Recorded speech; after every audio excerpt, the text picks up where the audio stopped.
The brand new Red Magic Gaming Tablet 5 Pro is here, and it might be the most hardcore gaming tablet yet.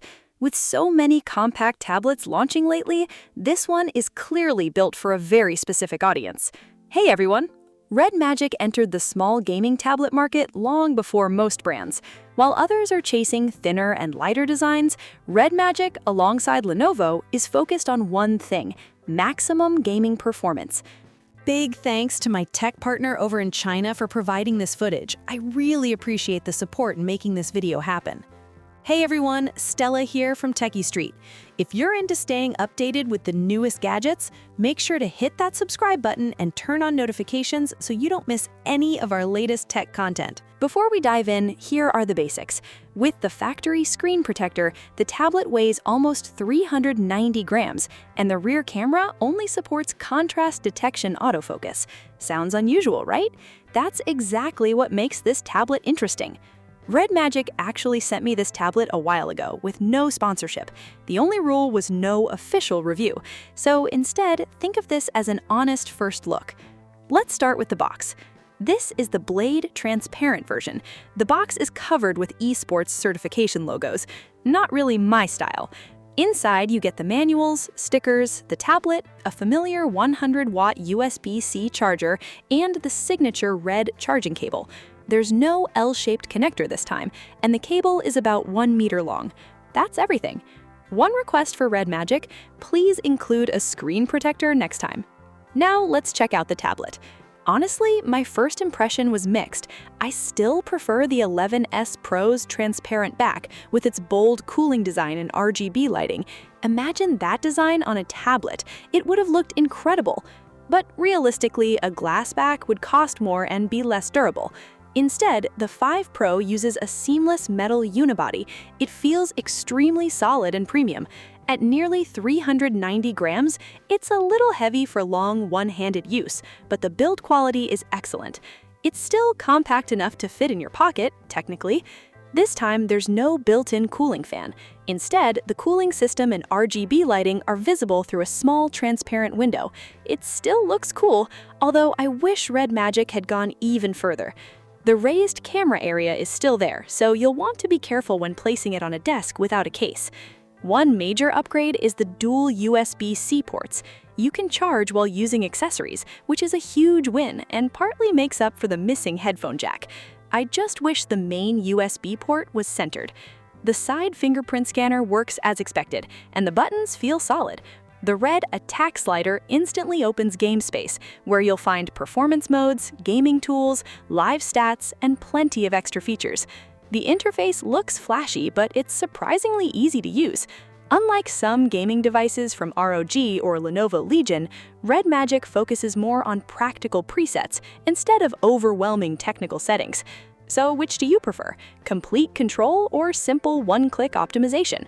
The larger screen also lets you keep strategy guides open in a floating window while gaming, which is genuinely useful. Some other gaming tools, though, could still be more advanced. One small issue: the Cube Energy Cube launch animation runs at a low frame rate, making it feel less smooth than it should.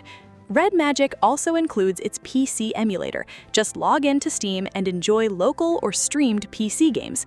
The experience feels surprisingly close to gaming on an actual PC. Compared to a phone, this larger display is much better for AAA games.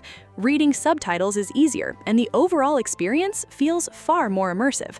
On the front, you get a 9.06-inch AMOLED display with excellent brightness and vibrant colors. The image almost looks enhanced. On a camera phone, I'd probably call the colors too saturated, but for gaming, they actually work well. Color accuracy is only average, and while the screen is 2.4K, sharpness isn't class-leading. Considering the price, that's understandable. The display supports up to 185 Hz, but like other brands, only a few optimized games can actually use it. Most titles still run at 165 Hz or 120 Hz. Red Magic says more games are coming, so we'll have to wait. Now, there's one feature I really want to talk about next: the tablet's touch response. I honestly thought every Android tablet would feel the same when it came to touch response, until I used the Red Magic Gaming Tablet 5 Pro. The touch experience completely surprised me. It's easily the fastest and most responsive Android screen I've ever used. Whether gaming or just scrolling, every swipe feels instant. It even feels more responsive than my current daily driver, the X3S. And yes, I've also tried the X3U. Another unexpected highlight is the vibration motor. The entire frame delivers haptic feedback while typing and gaming, something you almost never find on a tablet. Then there are the speakers. Red Magic introduced a new audio design, and whatever they did, it works. The sound is loud, rich, and honestly close to laptop quality. Combined the incredible touch response, strong haptics, and powerful speakers, and the gaming experience feels much more immersive. Now let's move to the software. If I had to sum it up in 2 words, I'd say pretty solid. It's not perfect, but it's reliable. I rarely ran into bugs, and daily performance was stable. Animations could be smoother, and large screen app optimization still needs work. Thankfully, device compatibility is good, so the overall experience is enjoyable. My only tiny complaint is the battery icon. It really is too small. The tablet packs an 8300 mAh battery. It isn't the biggest in its class, but battery life genuinely impressed me. I've been using it outdoors as a secondary device through my phone's hotspot, and I consistently got over 7 hours of screen on time.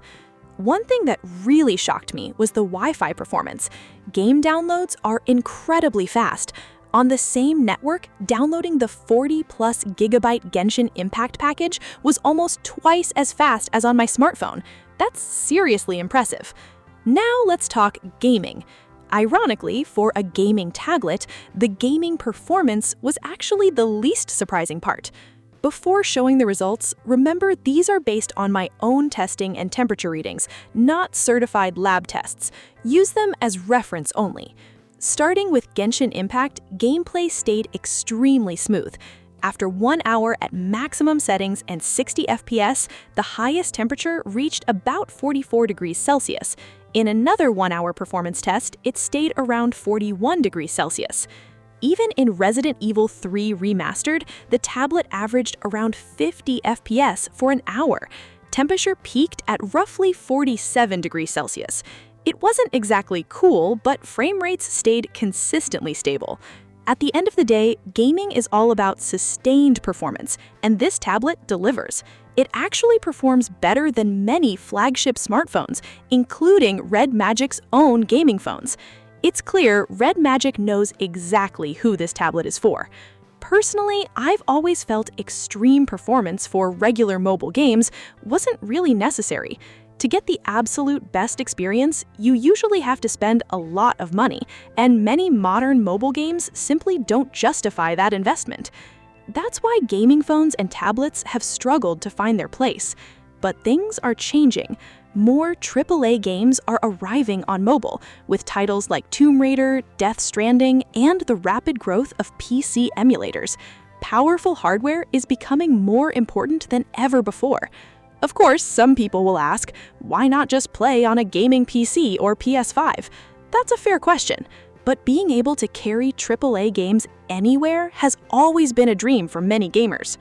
The Red Magic Gaming Tablet 5 Pro sacrifices almost everything outside gaming and puts nearly all of its budget into gaming performance. So, if you mainly want a tablet for work, browsing, or games like PUBG Mobile and Honor of Kings, you probably won't take full advantage of what this device offers. But if you're looking for an affordable portable machine that can handle AAA gaming without spending flagship gaming phone money, there are very few tablets that deliver this kind of experience. That's everything I wanted to share today. Now, I want to hear from you. Do gaming tablets represent the future, or are they solving a problem that never really existed? Leave your thoughts in the comments. Thanks for watching, and I'll see you in the next one.